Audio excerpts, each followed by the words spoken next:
எல்லா கருத்து கணிப்போட திமுக தலைமைக்கு தலையை சுத்து தூங்காத இரவுகளாக அமைஞ்சிட்டு நேற்று ராத்திரியிலிருந்து ஆக்சிஸ் இந்தியா டுடே என்ன அப்படின்னு பார்த்தீங்கன்னா தாவேகா 120 இடம். இந்த ஒரு கருத்து கணிப்பு தான் திமுக தலைமையை ஆடி போய் வைத்திருக்கு.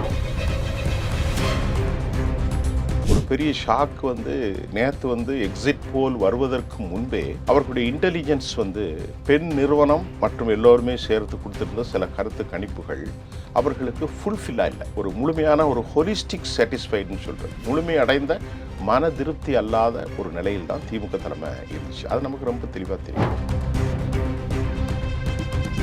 இப்போ இந்த கருத்து கணிப்புகளை பார்க்கும்போது ஆக்சிஸ் கருத்து கணிப்பு இருக்கு பாருங்க, இது எனக்கு கொஞ்சம் சரியா இருக்குமோ, டிஎம்கே காலி பண்ணிருமோ அப்படிங்கிற மாதிரி ஒரு நினைப்பு. ஏன்னா நாங்கள் நீங்க கேட்டீங்களா இல்லையோ, நான் கேட்டேன், நமக்கு அதுதான டியூட்டி.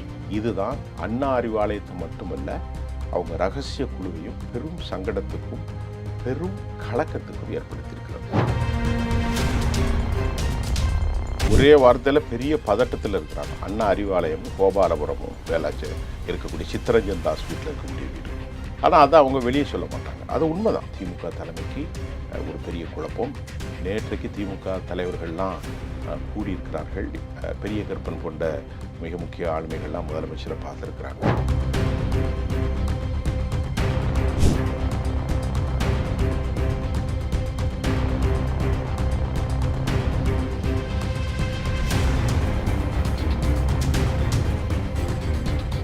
ரியல் ஒன் உறவுகளே, நடுநிலையோடு பொறுப்புடன் செய்திகளை வழங்கி பல லட்சக்கணக்கான மக்களின் நம்பிக்கையை பெற்ற நமது சேனலின் வளர்ச்சிக்கு உங்கள் ஆதரவு தேவை. இந்த ஊடக பயணம் தொடர்ந்து வலுப்பெற திரையில் தெரியும் QR கோட் ஸ்கேன் செய்தோ அல்லது டிஸ்கிரிப்ஷனில் உள்ள வங்கி விவரங்கள் மூலம் உங்களால் முடிந்த அளவு சப்போர்ட் செய்யுங்கள். உங்கள் ஒவ்வொரு ஆதரவும் நமது குரலை இன்னும் பல லட்சம் பேரிடம் கொண்டு செல்ல உதவும். ரியல் ஒன் நேயர்களுக்கு வணக்கம்.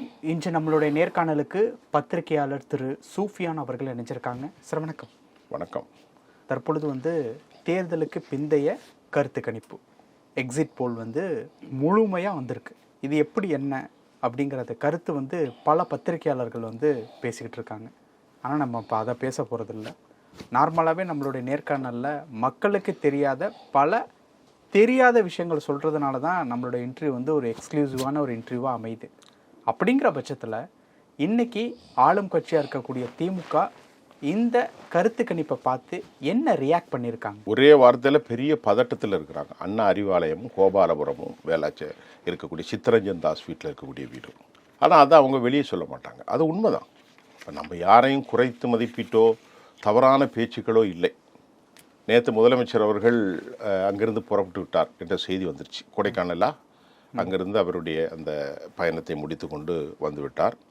ஆனால் இந்த செய்தியில் ஒரு பெரிய ஷாக் நேற்று எக்ஸிட் போல் வருவதற்கு முன்பே அவர்களுடைய இன்டெலிஜென்ஸ் பெண் நிறுவனம் மற்றும் எல்லோருமே சேர்த்து கொடுத்திருந்த சில கருத்து கணிப்புகள் அவர்களுக்கு ஃபுல்ஃபில்லா இல்லை.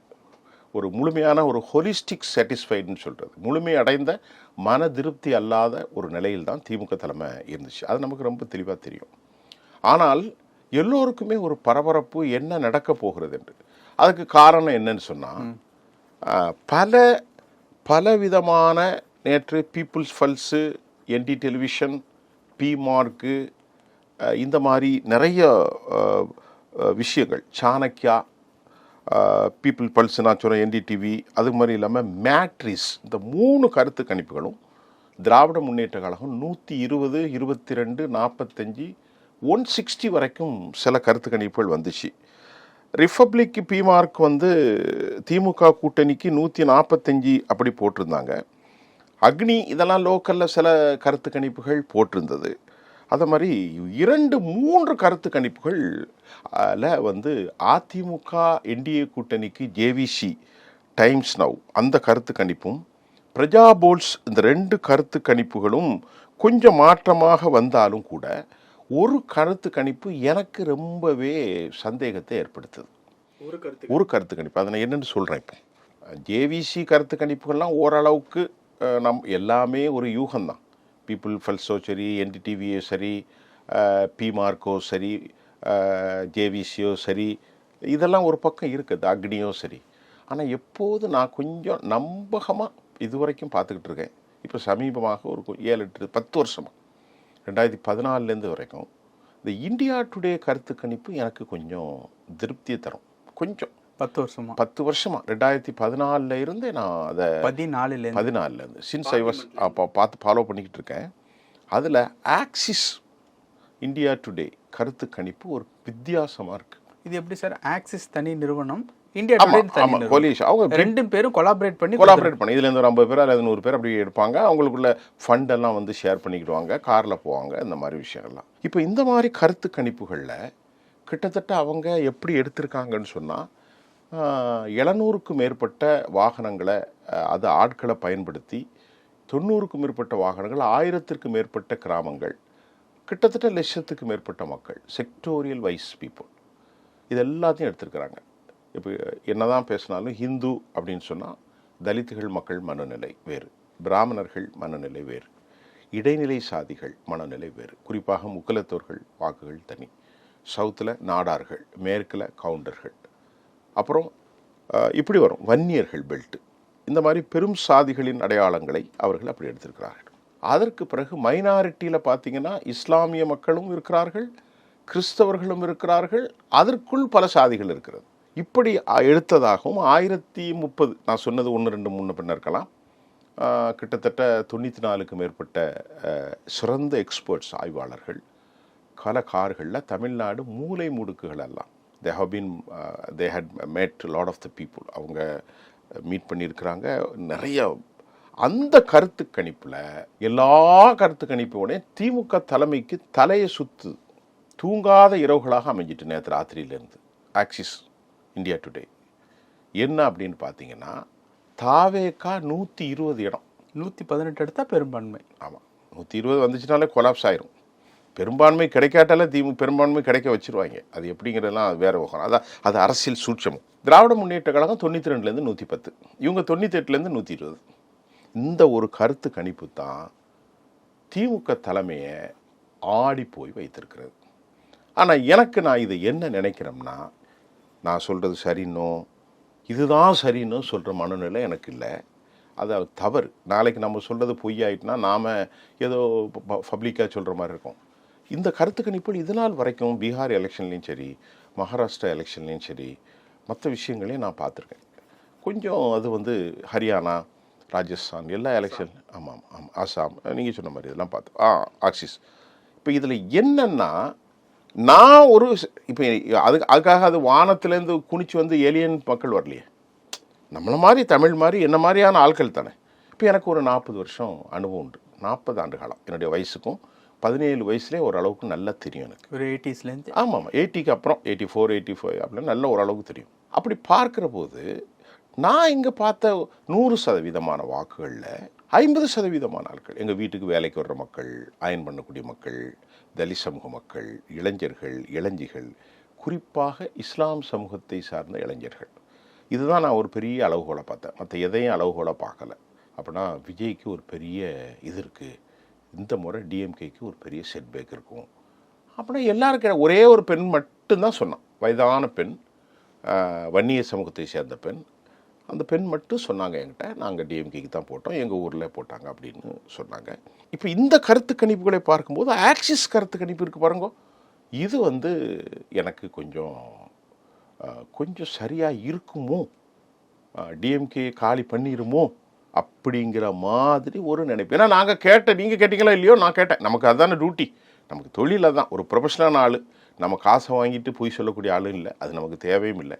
இப்போ நம்ம மக்களை பார்க்கின்ற போது தலித் சமூக மக்கள், பிற்படுத்தப்பட்ட மக்கள், பிராமண சமூகத்தில் அதிகம் தோழர்கள், எனக்கு பிராமண நண்பர்கள் நிறைய உண்டு, அவர்களுக்கு கோவமே என்ன வரும், டிஎம்கே வந்துடக்கூடாது, புரியுதா உங்களுக்கு. ஆனாலும் நான் எப்படி பார்த்தேன் என்று சொன்னால் அதிமுக இதில் காலியாகிவிடும் அப்படின்னு பார்த்தா அதே மாதிரி விஷயம் வந்துருச்சு. அதிமுகவுக்கு 22 சீட்டு தான் போட்டிருக்காங்க. யார்? ஆக்சிஸ் 22லேருந்து 32, தாவேக்கா, நான் அந்த ஒரு கருத்து கணிப்பதை மட்டும்தான் பேசுகிறேன், தாவேக்கா 120, 98 to 120, திராவிட முன்னேற்ற கழகம் 92லேருந்து 110. இதுதான் அண்ணா அறிவாலயத்தை மட்டுமல்ல, அவங்க ரகசிய குழுவையும் பெரும் சங்கடத்துக்கும் பெரும் கலக்கத்துக்கும் ஏற்படுத்தியிருக்கிறது. ஏன்னா நம்ம இப்போ நேற்று கூட வலைத்தளங்களில் பார்த்தேன், என்னையா தாவேக்காவுக்கு எல்லாரும் ஓட்டு போடுவோம் அப்படின்ட்டு சொன்னீங்க, கடைசியில் போட்டிங்கன்னா டிஎம்கே வந்திருக்கு அப்படின்னு பார்த்து. இப்போ ஆக்சிஸ் மை இந்தியாவில் தாவேக்கா 98, நாம் தமிழர் கட்சி 0, மற்றவை 0, திமுக கூட்டணி 110, என்கிட்ட எல்லாமே இருக்குது. இப்போ இதை பார்க்கும்போது இது கொஞ்சம் அவங்க அப்படி போட மாட்டாங்க. போட்டாச்சுன்னா ஆக்சிஸுக்கு ரொம்ப பேர் கெட்டு போயிடும். ஏன்னா ஆல் இண்டியா லெவலில் எடுக்கிறது. இப்போ இந்த அக்னிக்கு நீங்கள் லோக்கலில் எடுக்கும்போது ஆல் இண்டியா லெவலில் எடுக்கிற பேர் கெட்டு போயிடும். அது ஒரு இடத்துல பெரும் பிளர், பெரிய தாக்கத்தை, ஒரு அப்டக்கிள், தடையை ஏற்படுத்தியிருக்கு. ஒரு பெரிய மார்க், ஒரு பெஞ்ச் மார்க் மாதிரி. ஆஹா, இதுதான் திமுக தலைமைக்கு ஒரு பெரிய குழப்பம். நேற்றைக்கு திமுக தலைவர்கள்லாம் கூடியிருக்கிறார்கள். பெரிய கருப்பன் போன்ற மிக முக்கிய ஆளுமைகள்லாம் முதலமைச்சரை பார்த்துருக்குறாங்க. இந்த என்னதான் வெளியே பேசுவாங்க சார், கருத்து திணிப்புமாங்க, கருத்து கணிப்புமாங்க, அதெல்லாம் உண்மைதான். இவங்கெல்லாம் வேலை ஜோலி இல்லாமல் எடுக்கலை. என்டிடிவிக்காரெல்லாம் லோக்கலில் உள்ள ஆட்கள் இல்லை. இப்போ டைம்ஸ் நவ் எதிராக போட்டிருக்காங்க, அதிமுகவுக்கு போட்டிருக்காங்க. ஜேவிசி அதிமுகவுக்கு போட்டிருக்காங்க. பிமார்க்கு இவங்களுக்கு போட்டிருக்காங்க. அப்புறம் பீப்புள் ஃபல்ஸ் இங்கே போட்டிருக்காங்க. சாணக்கியா டிஎம்கேக்கு போட்டிருக்காங்க. எல்லா கருத்து கணிப்புகளும் ஒன்றா இருக்கும்போது இதை மட்டும் மாற்றியே இருக்கேன். அதுதான் ஒரு சிக்கல். இப்படி ஒரு பலவிதமான டிஸ்சன்ட் வாய்ஸ் நமக்கு கேட்க முடிந்தது. அது மட்டும் இல்லாமல் நம்ம ரியல் ஒன்றில் நம்ம பேசினதை கேட்டுட்டு தமிழ்நாட்டில் ரொம்ப மதிக்கக்கூடிய பெரிய பத்திரிகையாளர்கள்லாம் எனக்கு நண்பர்கள் தானே, எல்லாம் நாங்கள்லாம் ஒரே ப்ரொஃபஷன் தான், எல்லாம் ஷேர் பண்ணிக்கிறோம். அவங்க கூட என்னையா நீ சொல்கிறது உண்மை தானே அப்படின்னு. நான் எப்போவுமே போய் சொன்னதில்லை, உண்மையை தான் நான் சொன்னேன். அது நான் எல்லாருக்கும் ஓப்பனாக பேர் சொல்லி கம்யூனிட்டி வைஸே பேசக்கூடிய ஆள், நல்ல நண்பர்கள், எல்லாருடைய தோழர்கள், அப்படி தான் நம்ம சொன்னேன். இதுதான் இப்பொழுது உள்ள கள நிலவரமாக இருக்கிறது. டிஎம்கே பெரும் பதட்டத்தில் இருக்கின்றது. டிஎம்கே 100 சீட்டு பிடிச்சாலும் நடக்காது, அது உண்மைதான், உண்மையும் கூட. 100 சீட்டு பிடிச்சாலும் நடக்காது அப்படின்னு சொல்கிறீங்க. இப்போ 120 தாவேக்கா வருது அப்படின்னா பெரும்பான்மையை குறைக்கிறதுக்கு ஒரு 3 எம்எல்ஏக்கள் அந்த சைடு போயிட்டாங்கன்னா பெரும்பான்மை பேர் இல்லை. அது இல்லை, இப்போது இந்த 120 110ங்கிறது அப்படியே அப்சல்யூட் ஃபிகர் கிடையாது. இது இதுதான் அப்படின்ட்டு நம்ம சொல்லலை. 120னா 120 தான் வரும் அப்படி கிடையாது. ஸோ ரொம்ப இந்த ரேஸில் தாவேக்கா முன்னாடி போயிட்டு இருக்கிறதுன்னு அர்த்தம். இப்போ தாவேக்கா, ஆனால் இது ஏன் நான் ஒரு ஃபுல்ஃபில் ஆகிறேன்னா, நான் சந்தித்த எல்லாரும் தாவேக்கே சொன்னோம். இப்போ நான் சொல்கிறது உங்களுக்கு புரியும்னு நினைக்கிறேன். நாம பெற்ற இப்போ ஏலியன்ஸ் எடுக்கலை சார், ஆக்சிஸ்லையும் என்ன மாதிரி உங்களை மாதிரி ஆள் தானே சார் எடுப்பான். இப்போ நம்மளும் ஒரு படித்தால் ஒரு 10,000 நிகழ்ச்சியை நானும் நடத்தியிருக்கேன். ஒரு நிகழ்ச்சி 2 நிகழ்ச்சி இல்லை, 10,000 சேட்டலைட் டெலிவிஷனில் நான் நடத்தியிருக்கேன். ஏராளமான யூடியூபர்ஸ் இருக்கிற மக்களோடு கலந்தாய்வு செய்யக்கூடிய சாதாரண மனிதன் நான். ஒட்டுமொத்த தமிழ்நாட்டினுடைய வெறுப்பு மக்களுக்கான மாற்றத்திற்கான ஒரு களமாக அது இருக்கும். 52களுக்கு அப்புறம் நடந்த எல்லா இதையும் எடுத்து ஆளும் கட்சி மட்டுமே அங்கே வெற்றி பெற்றிருக்கிறது. யாரெல்லாம் ஆட்சிக்கு வருகிறார்களோ அவங்க தான் வெற்றி பெற்றிருக்காங்க திருப்பூரில். அந்த சேம்பிளை பெருநாயராய் எடுக்கிற போது அவர் சொல்கிறாரு, ஏராளமான மக்கள் தாவேக்காவுக்கு போட்டார்கள். போட்டுட்டு கோர் பண்டமண்டல் வாக்காளர்கள் இருப்பாங்க பாருங்க, அதிமுக திமுக, அவர்களும் அதில் உறுதியாக இருக்கிறாங்க. நான் சொல்கிற புரியுதா உங்களுக்கு? தாவேக்கா தான் வெற்றி பெறும் அப்படின்னு நம்ம சொல்ல வரல. என்னை போல அவர் என்னுடைய மூத்த செய்தியாளர் பெருநாயராய், லண்டனில் படித்தவர், ஒரு ஸ்டாட்டிஸ்டிக்ஸ் புள்ளியல் மிகப்பெரிய ஆளுமை, மிகப்பெரிய சிறந்த செய்தியாளர். அந்த செய்தியாளர் அங்கேருந்து வயதான காலத்தில் அவர் லாபம் கருதி வரல. அவருக்கு அந்த தாகம், ஒரு பத்திரிக்கையாளர்னா கடைசி வரைக்கும் அதைத்தான் எழுதுவோம், அதைத்தான் அவனுக்கு பிடிக்கும், வேறு மற்றதெல்லாம் பிடிக்காது. பணம் காசை பார்க்க மாட்டான். இன்றைக்கி எல்லாரும் பத்திரிக்கை எல்லாரும் அப்படி இல்லை, உண்மையான பத்திரிகைக்காரன் அதுதான் செய்வோம். அந்த அடிப்படையில் திருப்பரூரில் பார்க்குற போது இப்போ தான் சொல்கிறார், மக்களின் மன எழுச்சி தாவேக்காவுக்கு இருந்தது. இளைஞர்கள், மத்திய தர மக்கள், தலித் சமூக மக்கள், சிறுபான்மை மக்கள், பிற்படுத்தப்பட்ட ஒடுக்கப்பட்ட எல்லா மக்களும் இருந்தார்கள்.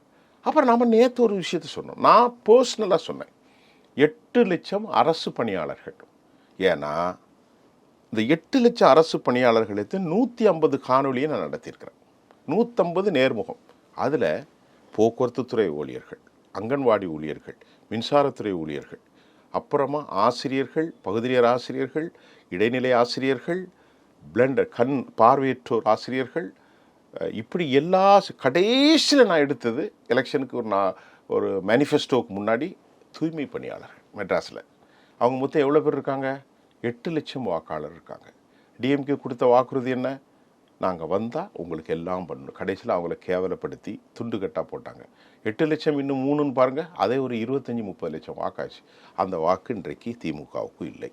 இப்படியெல்லாம் நம்ம கணக்கு போட்டோம். இல்லை, அதுக்கப்புறமா உங்களுக்கு வந்து பிரியாணி போடுறது, அவங்களுக்கு உண்டான ஓய்வறை, இந்த மாதிரியான விஷயங்கள்லாம் அந்த போராட்டத்திற்கு பிறகு பண்ணாங்கல்ல. பிரியாணி போடுறது விளங்குமா? அவங்க என்ன கேட்டாங்க, எங்களை அரசு பணியாளராக நீங்கள் வச்சுக்கொள்ளுங்கோண்டாங்க. நம்ம அதை ஒரு சாம்பிள் சர்வே தான் சொன்னோம். இப்போ சென்னையில் இருக்கக்கூடியவர்கள்லாம் யார்? அந்த மக்கள்லாம் அருந்ததி மக்கள், பறையர் சமூகத்து எளிமையான மக்கள், மற்ற எல்லா சமூகத்தின் தாழ்த்தப்பட்ட எஜ்ஜிடி பீப்புள், இஸ்லாமியர்கள் கூட இருக்கிறாங்க, மற்ற சாதிகளும் இருக்கிறாங்க, எல்லா மக்களும் இருக்காங்க. அப்போ ஏழை மக்கள் தானே, தலித் மக்கள் தானே இருக்காங்க. அவங்களுக்கு மொத்தம் ஒரு 50 கோடி ரூபா தானே தேவைச்சு. உன் மகனுடைய காருக்கு மட்டும் 44 கோடி ரூபா செலவு பண்ணி கார் ரேஸ் ஒன்று நடத்திங்களே மெட்ராஸில். அதுக்கு மொத்தம் எவ்வளோக்கு செலவு பண்ணிச்சு அரசு? 44 கோடி. எதுக்கு தேவை? அவனுடைய வாழ்வாதாரத்துக்கு அவன் கேட்டது 50 கோடி ரூபா கேட்டான். நீ எல்லா இடத்துலையும் போய் முதலமைச்சர் உட்கார்ந்தீங்கல்ல, நாங்கள் வந்துச்சுன்னா நான் வந்தால் உடனே உனக்கு பழைய ஓய்வூதியத்தை தருவேன், அதுதான் கேட்டாங்க. நாங்கள் வந்தால் 15,000 கோடி போக்குவரத்து துறை ஊழியர்களுடைய பணம் டெபாசிட் அரசு கையிலே இருக்குது, இன்னும் ரிலீஸ் பண்ணலை. மின்வாரிய ஊழியர்கள் எல்லாரும் கேட்டாங்க. பகுதி நேர ஊழியர்கள் ஒரு நாளைக்கு 396 ரூபா சம்பளம் வாங்குறான். நான் லைவில் எடுத்தேன் சார், நான் 3000 நிறைய பேரை பார்த்தேன். நான் சும்மாலாம் உட்காந்து நான் பேசலை. இப்போ டிஎம்கே தோற்று போகணும்னு நான் பேசலை. இப்போ சொல்லியிருக்கேன்னா டிஎம்கே தோற்று போச்சு அப்படிலாம் பேசலை. இது எல்லாம் சாத்திய காரணிகள், அரசாங்கத்திற்கு எதிரான இந்த சாத்திய கூறுகள். திமுகவுக்கு ஆதரவான சாத்திய கூறுகள் என்ன, அதையும் கேட்டேன். நேற்று ஒரு டிஎம்கே ஆதரவான என்கிட்ட திருப்பி கேரளா எடுத்தார். இருக்கப்பா 2000 ரூபா தாரேன்னு சொன்னது, அது என்னது பொங்கலுக்கு 3000 ரூபா கொடுத்தது, 5000 கொடுத்தது, இப்போ 2000 கொடுத்தது கிட்டு. இதெல்லாம் இதுக்கு ஒரு sectoral people what for DMK இருக்காங்க. அதையும் நான் பார்த்தேன். 1000 ரூபா யாருங்க தரா? கோழி அரிசி மாதிரி. அந்த அம்மா சொன்னாங்க, கோழி அரிசி மாதிரி 1ஆம் தேதி எனக்கு 1000 ரூபா வந்துச்சு அப்படின்னு சொன்னாங்க. நான் என்ன சொன்னேன், டிஎம்கேக்கு பாரம்பரிய வாக்குகள் 23%, 28%. அதில் 6-7% டிக்ளைன் ஆயிரும், உறுதியாகும். குறித்து வச்சுக்கிடுங்க. திமுக அந்த 28% ஓட்டில் முஸ்லீம் ஓட்டு இருக்குல்ல, அதான் பாரம்பரிய ஓட்டு இல்லை. 70 வருஷமாக வந்து ஓட்டு போடுறான். கிறிஸ்தவ ஓட்டு இருக்குல்ல, அதில் 7% மொத்தம் 17% ஓட்டு இருக்குது. 15, 16, 17 இஸ்லாம் கிறிஸ்தவ ஓட்டு இருக்குது. அதில் ஒரு 6-7% ஓட்ட விழுதுல. கண்ணால் பார்க்குறேண்ணே சார், மீனவ கிராமங்களில் கண்ணால் பார்க்குறேண்ணே. இப்போது தலித் வாக்கள் போயிருக்கு. காங்கிரஸ் கட்சி ஒன்றுலேயும் இல்லை, இடதுசாரிகளுக்கெல்லாம் பெரிய அளவில் ஒன்றும் கிடையாது. அப்போ அவங்க டிக்ளைன் ஆகாமல் எப்படி ஜெயிப்பாங்க, எப்படி வருவாங்க? இப்போ பீப்புள்ஸ் பல்ஸு மற்றெல்லாம் சொல்லட்டு இருக்கட்டு. ஆனால் மிக கடுமையான இது ஜெயிக்கிறது எவ்வளோ ஓட்டில் ஜெயிப்பாங்க தெரியுமா? 2000 ஓட்டு, 3000 ஓட்டு, 5000 ஓட்டு. அவங்க சென்னையை தாண்டி கருத்து கணிப்பே எடுக்கலை அப்படிங்கிற மாதிரி ஒரு பத்திரிகையாளர் ட்வீட் போட்டிருந்தாரு. அந்த பத்திரிகையாளர் எல்லா பத்திரிகையாளரும் ஒரு கட்சிக்கு ஆதரவை தானே ஐயா பேசுகிறான். இப்போ நான் என்ன சொன்னேன், டிஎம்கே தோற்று போன்னு சொல்லலை ஐயா. பீப்புள்ஸ் பல்ஸ் மாதிரி வரும், என்டிடிவி மாதிரி கூட வரலாம், 160 கூட வரும், அது தெரியாது. ஆனால் இதை நீ எப்படி ரெஃப்யூஸ் பண்ணுவான்னு கேட்க. இது ஏற்கனவே சாதிச்சிருக்கேங்க. இந்த பீப்புள் பல்ஸு, இது ஆக்சிஸு, இது வந்து இந்தியாவில் ஒரு நல்ல ப்ரூவன், அதாவது நிரூபிக்கப்பட்ட ஒரு நம்பகத்தன்மையான ஒன்றா இருக்கேன்னு கேட்குறேன். இப்போ மற்றது அக்னி சக்னி சட்டி பானண்டு ஒன்று வருது, அதை விட்டுருங்க. இப்போ ஒருத்தருங்கேருந்து எழுதுவார் லைலோ காலேஜின்னு, சும்மா வீட்டில் உட்காந்து ரூம்லேருந்து எழுதுறது. இது எதை கத்திரிக்கை?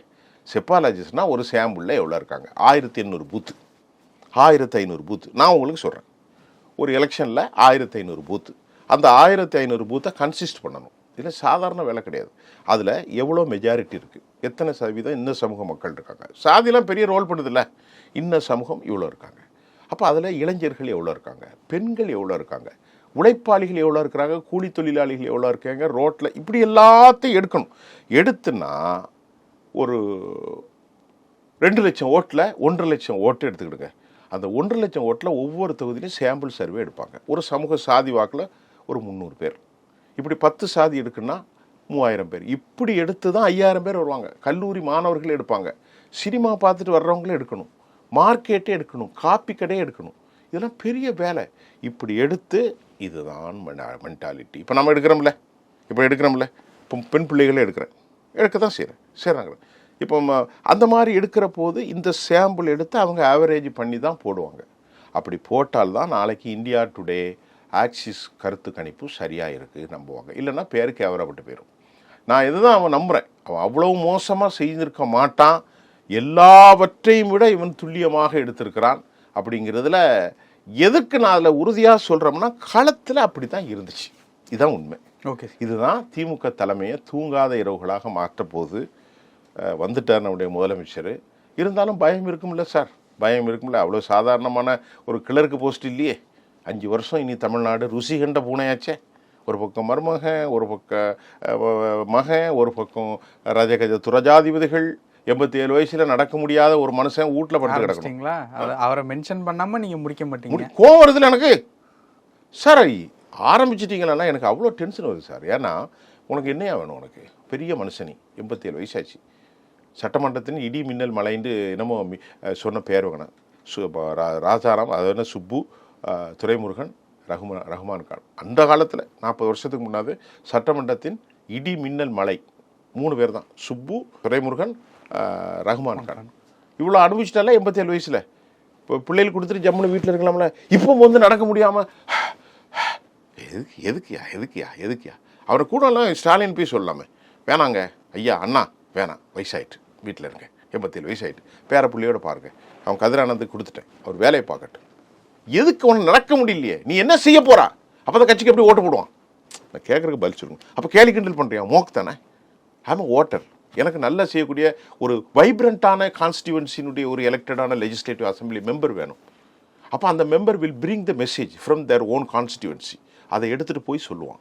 Have to approach for everything. என்னுடைய கான்ஸ்டியூஷனில் நீ வந்து கேலி கிண்டல் பண்ணிவிட்டு உனக்கே நடக்க முடியல, 4 நாளும் அப்போலோ மருந்தில் போய் படுத்துக்கிறேன். இன்னும் ஒன்றை கொண்டு வச்சா எப்படி மக்களுக்கு வரும்? அப்போ டிஎம்கே மக்களை மதிக்கலைல்ல. அப்போ வாரிசு நான் கொடுக்கணும்னு தான் நினைக்கிறேன். எழுதி வச்சிருக்கான் உன் அப்பா விட்டு சொத்தா? நான் கேட்குறதுக்கு பதில் சொல்லுங்க. இது மக்களுடைய மன்றம், மக்கள் மன்றம். கான்ஸ்டியூஷன் இன்னைக்கு டிஎம்கே தோக்கலாம், நாளைக்கு வரலாம். இன்னைக்கு டிஎம்கே வெற்றி பெறலாம், நாளைக்கு தாவேக்க வரலாம். இது நம்முடைய உயர்ந்த மரபுகள் கொண்ட கான்ஸ்டியூஷன். அப்படி கொடுக்கக்கூடாது. பொன்முடியை கொண்டு வந்து கொடுத்து அவருக்கு வயசாகி போச்சு, ஒன்று கடை கொண்டு பேசுகிறான் மனுஷன், இவரை கொண்டு வந்து கொடுத்து திருப்பி ஏன் சொல்கிறேன்னா, இதுதான் அவர்களுடைய இந்த முதலாளித்துவ மனப்பான்மை. இதுதான் அவர்களுடைய அது என்னது வாரிசு அரசியல் மனப்பான்மை. இதுதான் முக்கியம். பார்க்கலாம். பல விஷயங்கள் பேசியிருக்கோம். நன்றி. நன்றி. உங்கள் பிசினஸ் இன்னும் அதிக மக்களை சென்றடைய வேண்டுமா? இன்றைய டிஜிட்டல் உலகில் சரியான ப்ரமோஷன் தான் வெற்றியின் முதல் படி. தமிழகம் முழுவதும் பல லட்சக்கணக்கான பார்வையாளர்களை தினமும் சென்றடையும் ரியல் ஒன் யூடியூப் சேனல்களில் உங்கள் பிசினஸ் இனி எல்லோரும் அறியட்டும். குறைந்த செலவில் அதிக ரீச். உங்கள் பிராண்டுக்கு நம்பிக்கையும் வளர்ச்சியும் சேர்க்க இன்றே எங்களை தொடர்பு கொள்ளுங்கள். 928 00 8714.